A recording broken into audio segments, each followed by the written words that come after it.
Welcome back, fear seekers. Tonight, we're diving deep into 10 creepy true hospital horror stories. Real, bone-chilling accounts from nurses, patients, and visitors who faced the unexplainable. These aren't just stories, they're warnings. So grab a blanket, lock your doors, and whatever you do, don't look behind you. Let's step into the shadows. Before we begin, I need you to do something for me. Hit that subscribe button and ring the bell. Trust me, you don't want to miss what's coming. And if you're feeling brave, drop a comment below. Have you ever had a creepy hospital experience? Maybe a strange noise? A figure in the corner of your eye? Let's see who's got the guts to share. Now buckle up, because we're starting with story number 1, and it's a nightmare you won't forget. Story 1. The Midnight Nurse. Our first story comes from Emily, a 28-year-old graphic designer from a small town in Ohio. In the fall of 2017, she checked into a community hospital for what should have been a routine appendectomy. The surgery went fine, but what happened in the dead of night changed her forever.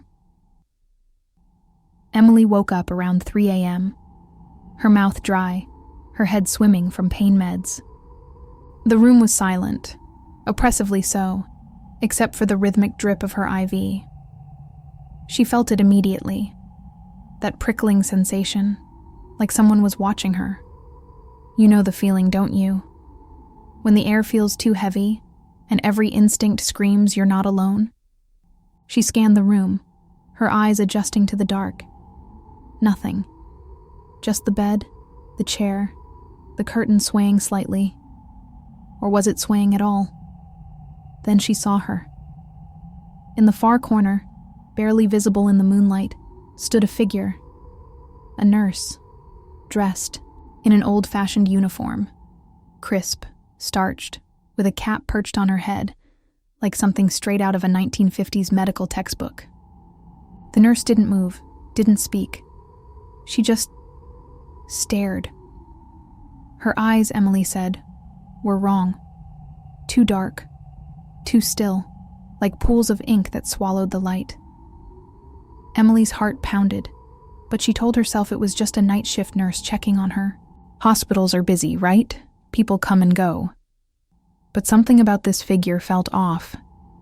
The uniform was too pristine, too outdated, and the way she stood, perfectly still, head tilted at an odd angle, sent a chill down Emily's spine.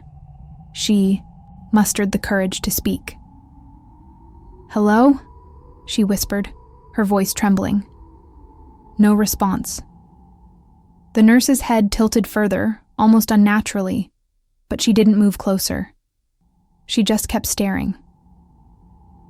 Emily reached for the call button, her fingers clumsy from fear. She dropped it, the plastic clattering against the floor. That's when the nurse moved. Not a step, not a walk. She glided, like her feet weren't touching the ground, her body floating just above the linoleum.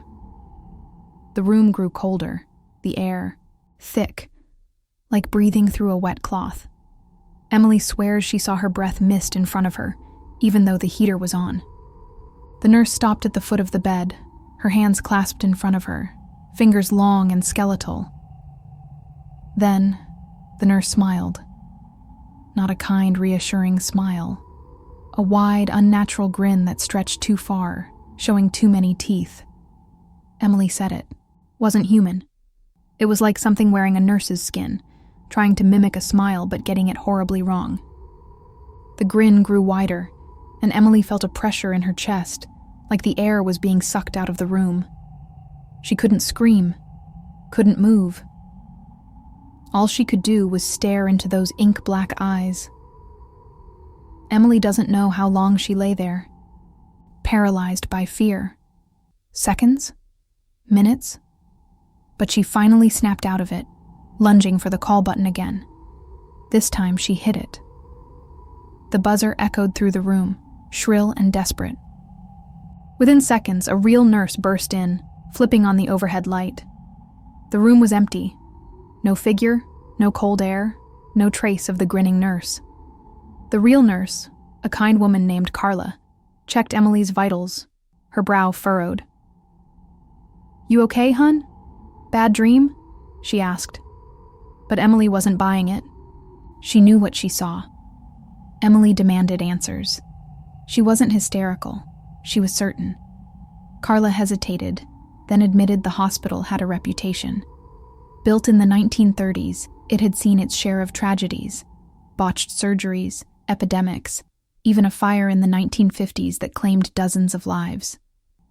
But what really caught Emily's attention was a name: Margaret.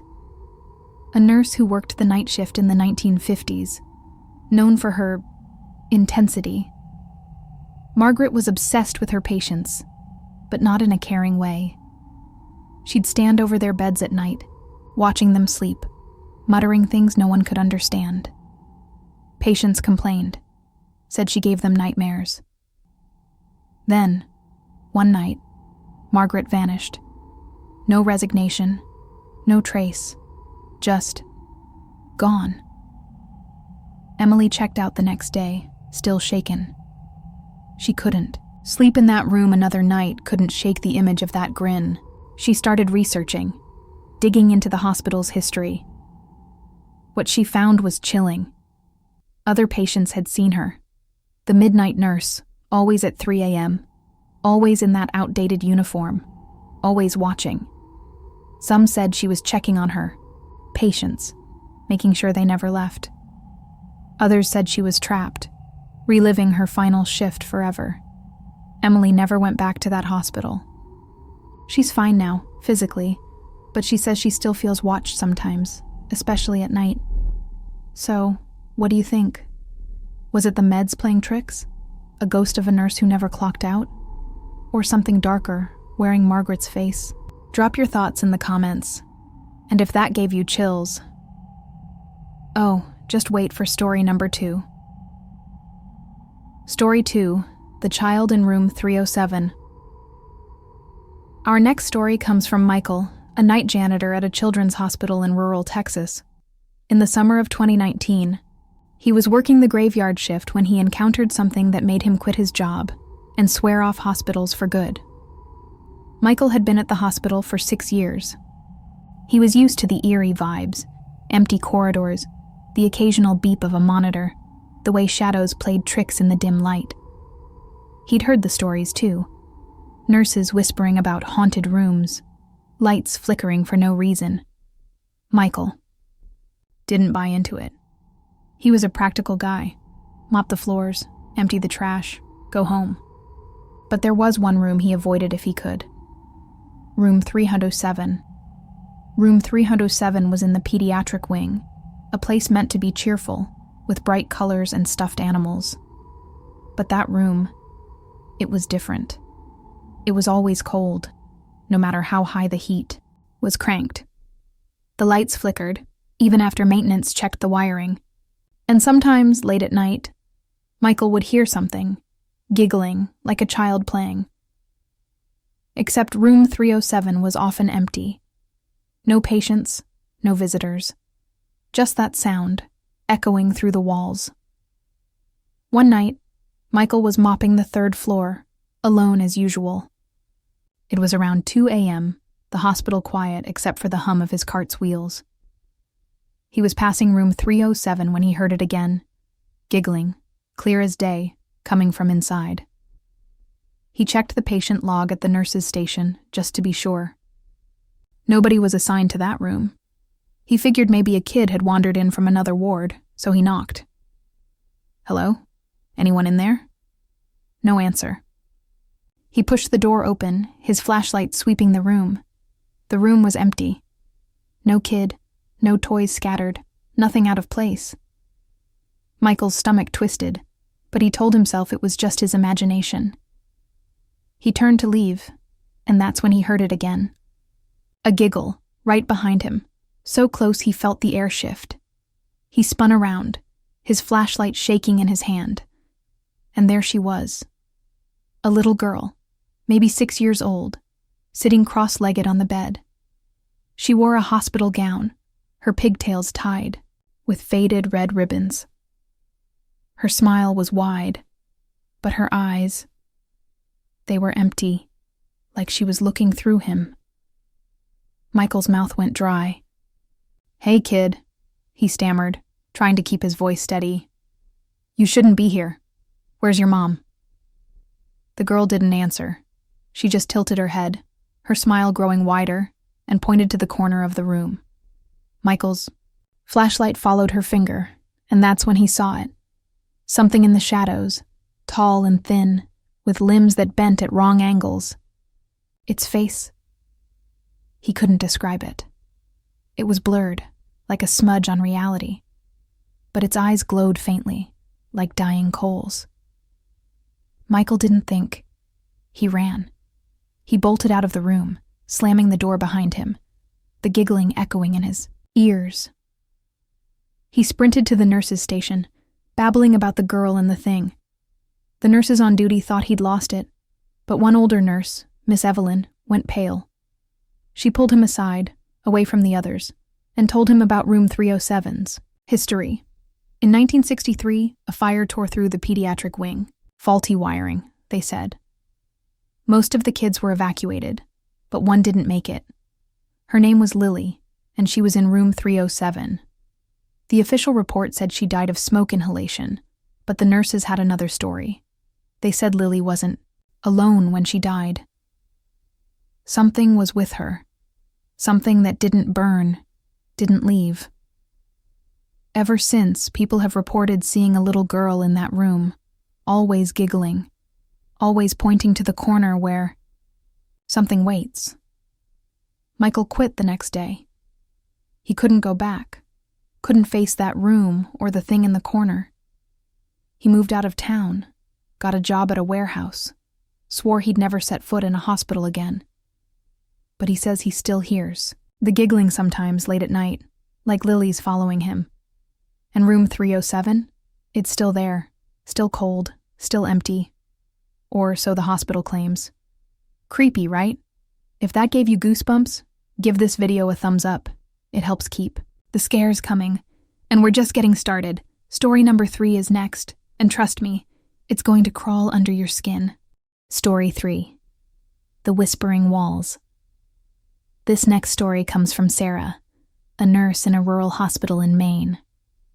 In the winter of 2020, she was assigned to the old wing of the hospital, a section that hadn't been used in decades. What she heard there wasn't just strange, it was alive. Sarah was a seasoned nurse, used to long shifts and high stress. The old wing, though, was something else. It was being prepped for renovation, and her job was to inventory the equipment. Old beds, monitors, even surgical tools left to rust. The place was a labyrinth, with narrow halls that seemed to twist in on themselves, rooms packed with relics of the hospital's past. It was creepy, sure, but Sarah wasn't the type to spook easily. She'd worked nights for years, seen her share of weird. But then she heard the whispers. At first, Sarah thought it was the wind. The old wing was drafty, full of cracks and broken windows. She checked the nearest room, shining her flashlight on the boarded-up panes. Nothing. The whispers kept coming, not from outside but from inside the walls. They weren't random noises. They were voices, overlapping, pleading. "Help. Please, don't leave." Sarah's skin prickled. She was alone, the only person in the wing. Or so she thought. She followed the sound, her curiosity outweighing her fear. The whispers led her to a locked door at the end of a forgotten corridor. Room 13. The door was heavy, rusted, with no window, no nameplate, just the number scratched into the metal. The whispers were loudest here, almost deafening, a chorus of voices begging for release. Sarah checked her map, her hands trembling. Room 13 wasn't listed. It wasn't supposed to exist. Sarah tried her radio, calling her supervisor. Static. She tried her phone. No signal. The air around the door felt wrong, like it was pressing against her, heavy and cold. Then she heard a new sound. scratching, slow and deliberate, from inside the room. Not like nails on wood, but something sharper, something digging. Sarah backed away, her flashlight flickering. The scratching stopped, but the whispers didn't. They followed her, echoing through the halls, even as she ran back to the main hospital. Sarah reported it to her boss, who laughed it off. Old buildings, old pipes, he said, but Sarah wasn't convinced. She started asking around, talking to older staff, digging through dusty records in the hospital's basement. What she found made her blood run cold. The old wing had been a psychiatric ward in the 1940s, a place where problem patients were sent. Room 13 wasn't on any modern maps because it had been sealed off after incidents. Experimental treatments, lobotomies, things the hospital didn't talk about. Patients went into room 13, but they didn't come out. The staff called it the whispering ward, said the walls themselves held the screams.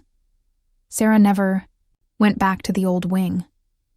She requested a transfer to a different hospital a month later, unable to shake the feeling that the whispers were still with her. She says sometimes late at night she hears them, faint but unmistakable. Help. Please. Don't leave. She wonders what's behind that door, what's trapped in those walls, and she prays she'll never find out. What was in room 13? Ghosts of forgotten patients? Something worse, something alive. Drop your theories in the comments, and if you're liking these stories, share this video with a friend who loves a good scare. Story number 4 is up next, and it's going to haunt you. Story 4. The Man in the Morgue. Our fourth story comes from David, a morgue technician in a busy city hospital in California. In the spring of 2018, he had an encounter that shattered everything he thought he knew about life and death. David's job was grim, but routine. Log the bodies, prep them for autopsy, keep the morgue organized. He'd seen it all: car accidents, overdoses, heart attacks. He wasn't the type to get spooked. The morgue was his domain, a place of order and silence. But one night, that silence was broken. It was past midnight, and David was alone, finishing his paperwork. He heard a sound, faint, like cloth moving. He ignored it at first. Morgues are noisy, pipes clank, fridges hum, bodies settle. But the sound came again, louder, more insistent, from one of the body bags. David checked the log. The bag belonged to a John Doe, brought in that morning after a fatal car accident. Pronounced dead at the scene, no pulse, no breathing. Dead as dead gets. David's first thought was impossible. Maybe the guy wasn't dead. It happens, right? Rare, but not unheard of. People wake up in morgues sometimes. He grabbed his gloves, his heart racing, and unzipped the bag. Inside was a man, mid-40s, pale as snow, his chest still, his eyes closed. David checked for a pulse. Nothing. No breathing, no warmth. Definitely dead. But as he leaned closer, the man's eyes snapped open. David screamed, his voice echoing off the steel walls. The man didn't move, didn't blink, just stared, his eyes locked on David's. Then, he spoke. Not out loud, but in David's head. A voice, cold and flat, like it was coming from somewhere else. "You shouldn't be here," it said. Not angry, not threatening, just a statement, like it was correcting a mistake. David ran, slamming the morgue door behind him and locking it. He called security, his hands shaking so badly he could barely hold the phone. When they arrived, they checked the bag. It was empty. No John Doe, no trace. The log still showed his name, the paperwork was there, but the body was gone. David's co-workers thought he'd cracked under the stress, but he knew what he saw. Those eyes, that voice, they weren't human. David quit a week later. He couldn't face the morgue, couldn't shake the feeling that something was still watching him, waiting for him to come back. He started researching, talking to other morgue workers, digging into the hospital's history. He found stories, whispers of missing bodies, always John Doe's, always unexplained. Some said the hospital was built on an old burial ground. Others said it was cursed. David doesn't know what he believes, but he knows one thing. He'll never work in a morgue again. Chilling, right? If you're still here, you're braver than most. Hit that like button if you're loving these stories, and let's keep going. Story number 5 is next, and it's going to make you rethink every elevator ride. Story 5. The elevator that never stops. This next story comes from Rachel, a medical student in Chicago. In the fall of 2021, she took an elevator ride that wasn't just creepy. It was a descent into something she can't explain. Rachel was interning at a massive teaching hospital, one of those century-old buildings with creaky floors and a maze of hallways. The elevators were infamous. Slow, glitchy, always breaking down. Staff avoided the older ones, especially the service elevator in the East Wing. But Rachel was exhausted, coming off a 12-hour shift, her legs like lead. She didn't care about ghost stories. She just wanted to get to the locker room and go home, so she stepped into the service elevator and pressed 5. She jabbed the button a few more times, muttering under her breath. Finally, the doors slid shut with a groan, but the elevator didn't go up. It went down. The display showed B1, then BU, then nothing. Just blank, the numbers gone. Rachel's stomach dropped. The hospital only had 2 basement levels. She'd been in them, laundry, storage, nothing special. But the elevator kept descending, the air growing colder, the hum of the machinery turning into a low, guttural drone. Rachel's phone had no signal, the screen glitching. She hit the emergency button, but it didn't work, just a dull click. The elevator kept going, deeper than any building could possibly go. That's when she heard it.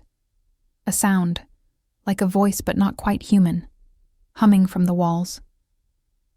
It wasn't words, just a vibration, low and primal, like something waking up. Rachel backed into a corner, clutching her bag, her heart pounding so hard she thought it would burst. Then the lights went out. Total darkness. Rachel screamed, pounding on the doors, her fists bruising against the metal. The humming stopped, replaced by something worse. Silence, so thick it felt like a weight. The elevator stopped. The doors opened, but not to a hospital. Not to anything Rachel recognized. It was a void, pitch black, with shapes moving in the distance. Tall, thin figures with glowing eyes, red and faint, like embers in a dying fire. They didn't approach, didn't speak. They just watched. Rachel hit the close button, praying, sobbing. The doors shut, and the elevator shot upward, the lights flickering back on. It dinged, and the doors opened on the 5th floor like nothing had happened. Rachel stumbled out, collapsing in the hallway, her scrubs soaked with sweat. She told her supervisor, who brushed it off, old elevators, stress, maybe a prank. But Rachel wasn't buying it. She started digging into the hospital's history. The hospital was built on the site of an older asylum, one with a dark reputation. The original building had a sub-basement, sealed off after workers reported strange occurrences, voices, shadows, things that watched from the dark. The elevator, Rachel learned, was part of the original structure, never replaced. Some staff swore it went places it shouldn't, places no blueprint could explain. Rachel finished her internship, but she never took that elevator again. She still has nightmares about those eyes, waiting in the void. Halfway through, and it's only getting creepier. If you're still watching, you're a legend. Drop a comment with your favorite story so far, and let's dive into story number 6. It's going to make you question every patient chart. Story 6. The Patient Who Wasn't. Our sixth story comes from Dr. Patel, an ER doctor in New York City. In the winter of 2016, he treated a patient who wasn't just unusual. He wasn't anything at all. It was a typical night in the ER, car. Accidents, overdoses, heart attacks, the kind of chaos Dr. Patel thrived in. Around 2 a.m., a man was brought in by ambulance. No ID, no wallet, just a bloodied shirt and a blank stare. He wouldn't speak, wouldn't blink, wouldn't even move, unless guided. The paramedics said they found him wandering the street, dazed, no memory of the accident that left him bloodied. The nurses called him John Doe. But Dr. Patel felt uneasy the moment he saw him. The man's vitals were off. His pulse was slow, barely 30 beats per minute, but steady. His skin was cold, almost icy, even under the ER's warm lights. His temperature read 90 degrees Fahrenheit, impossible for a living person. Dr. Patel ordered tests, but every machine malfunctioned.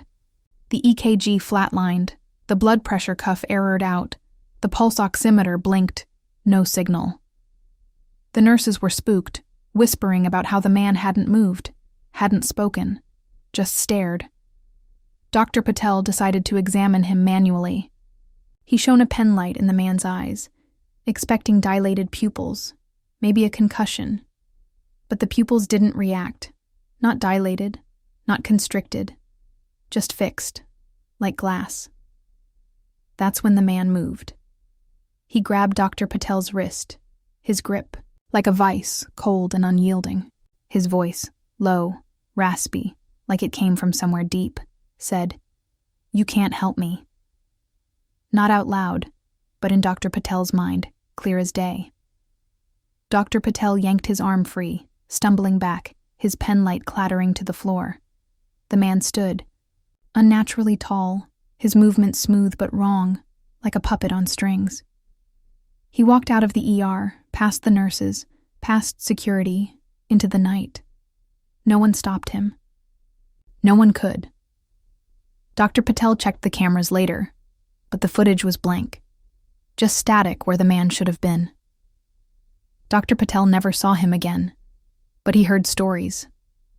Other hospitals, other cities, the same man, silent, cold, appearing and disappearing without a trace. Some nurses call him the Wanderer, a figure who shows up when death is near, a harbinger or something worse. Dr. Patel still works in the ER, but he checks every patient's eyes now, looking for that glassy stare. He hasn't found it yet, but he's afraid he will. We're diving deeper into the darkness, folks.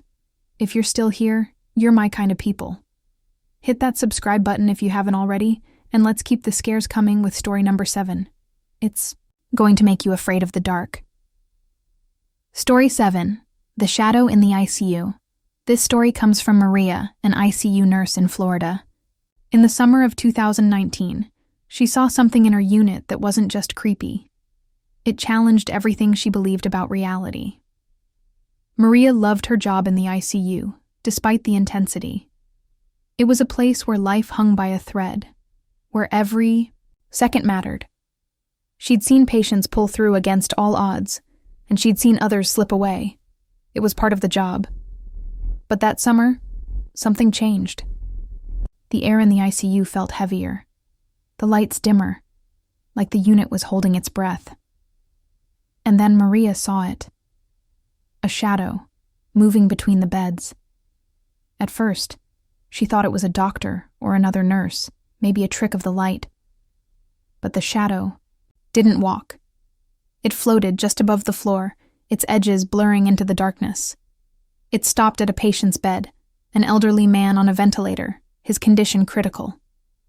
Maria watched, frozen, as the shadow leaned over him, its form shifting, like it was studying him, or feeding. The patient's monitor went haywire, heart rate spiking, oxygen levels plummeting. Maria snapped out of her trance and rushed over, adjusting the ventilator, calling for help. The shadow was gone, vanished in an instant. She stabilized the patient, but he died an hour later, his heart giving out. Maria thought it was a fluke, a coincidence, until it happened again. Over the next week, the shadow came every night, always before a patient died. It didn't touch them, didn't speak, just hovered, watching.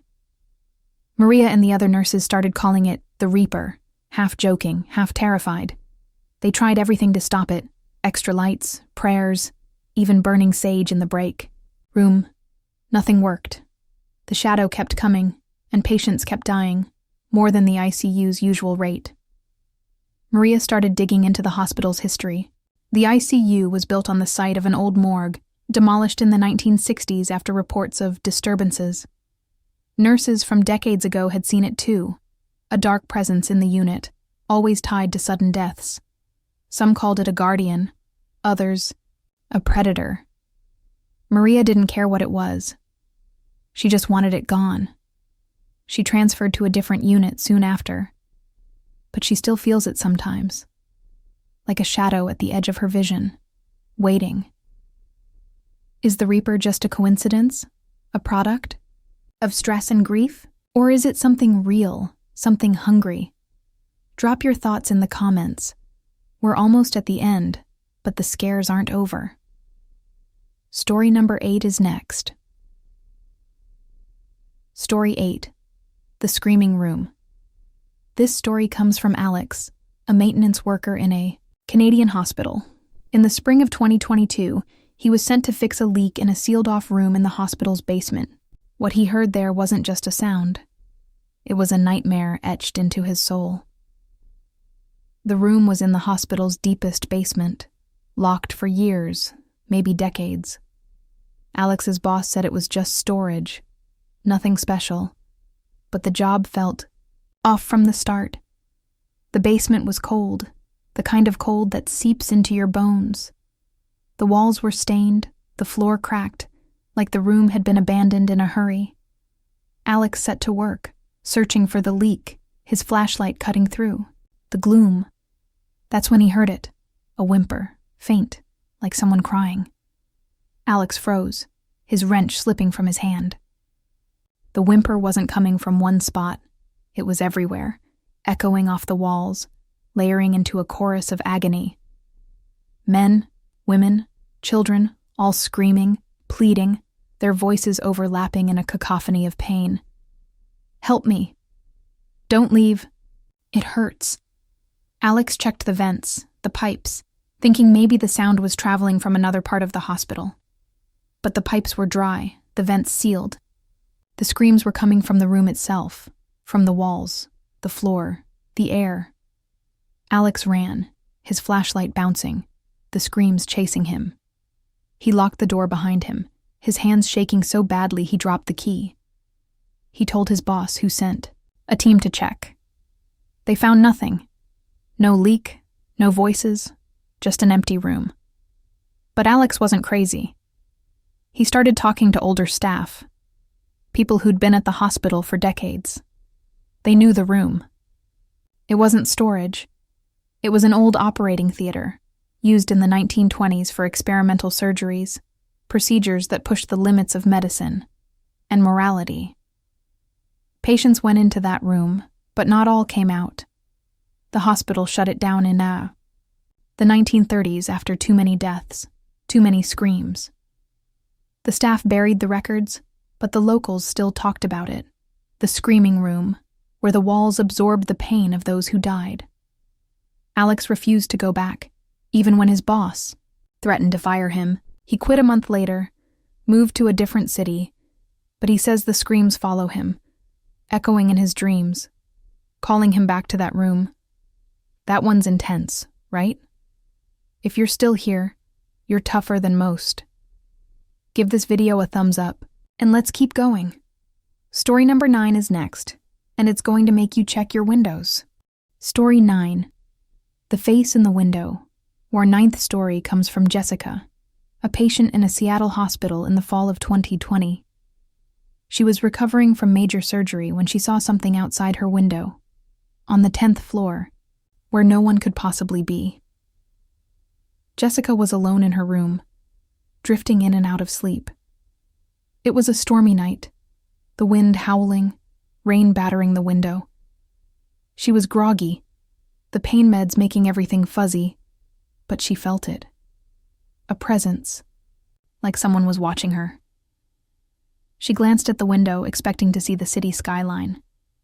Instead, she saw a face, pale, eyeless, with a wide, lipless mouth pressed against the glass. It wasn't moving, wasn't blinking, just staring, its features distorted, like wax melting in the rain. Jessica screamed, her voice weak but desperate, hitting the call button. The face didn't move, didn't react.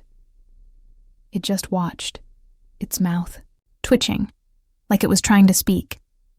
The nurse, a young woman named Lisa, rushed in, flipping on the light. The face was gone. Lisa checked the window, confused. There was no ledge, no way anyone could have been there. The hospital was 10 stories up, the window sealed. She thought Jessica was hallucinating, a side effect of the meds. Jessica wasn't so sure. The next night, it came back. 3 a.m., same time, same window. The storm was worse, the lightning casting shadows that danced across the room. The face was closer, its mouth open now, revealing rows of sharp, needle-like teeth. Jessica swears she heard it whisper her name, faint but clear, like it was inside her head. She hit the call button again, but the nurse took longer this time. The face stayed, tapping the glass with long, bony fingers, the sound like nails on a chalkboard. Jessica begged to be moved, but the hospital was full, no spare rooms. She started sleeping with the curtains closed, but she could still hear it, scratching, whispering, calling her name. She told the nurses, who started avoiding her room at night, their faces pale. One older nurse, Mrs. Carter, finally told her the truth. That room, 1014, had a history. In 1985, a patient had jumped from that window, claiming something was outside, watching him. He left no note, no explanation, just a scream as he fell. Jessica checked out as soon as she could, still weak but desperate to leave.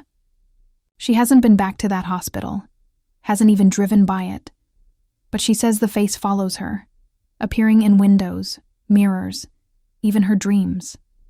She wonders if it's still in room 1014, waiting for the next patient, or if it's something that latches on, never letting go. What was outside that window? A ghost? A hallucination? Or something that lives in the spaces we can't see? Let me know in the comments. We're down to our final story, and it's the creepiest yet. Brace yourself. Story 10. The Doctor Who Never Left, our final story, comes from a historic hospital in London, where a group of medical interns encountered a doctor who wasn't just strict, he wasn't alive. In the spring of 2023, a group of medical interns was assigned to a night shift at St. Bartholomew's, one of London's oldest hospitals. The place was a maze of ancient corridors and modern wards, a blend of history and medicine. The interns, Sophie, Liam, and Aisha, were warned about the East Wing, an older section used for storage. They were also warned about Dr. Harrow, a surgeon from the 1960s, brilliant but cruel, known for his temper and experiments. He died in the hospital, but the staff said he never left. The interns were doing rounds, exhausted but alert, when they saw him. A tall man in a white coat, his face half hidden in the shadows. He barked orders, his voice sharp, commanding them to prep a patient for surgery in operating room 4. The interns hesitated. OR4 was in the East Wing, unused for years. But Dr. Harrow's presence was overwhelming, his eyes burning with authority. They followed, clutching their clipboards, their hearts racing. The room was wrong, too cold, too dark, the air thick with something sour. Dr. Harrow stood at the table, his hands moving as if performing surgery. But there was no patient, no body. The interns watched, frozen, as he sliced into the air, his scalpel glinting. Then, blood appeared, pooling on the table, dripping to the floor, thick and dark. Sophie screamed, Liam gagged, Aisha grabbed their arms, pulling them toward the door. They ran, their footsteps echoing through the east wing, the sound of dripping blood chasing them. They found security, babbling about the doctor, the blood. The guards checked OR4. Nothing. No blood, no doctor, just dust and cobwebs. But the interns weren't crazy. They started researching, digging through the hospital's archives. Dr. Harrow had died in 1967 during a botched surgery that killed a patient. He'd cursed the hospital with his last breath, swearing he'd never stop operating. The interns never went back to the East Wing. Sophie switched hospitals. Liam took a leave of absence. Aisha stayed but avoids night shifts.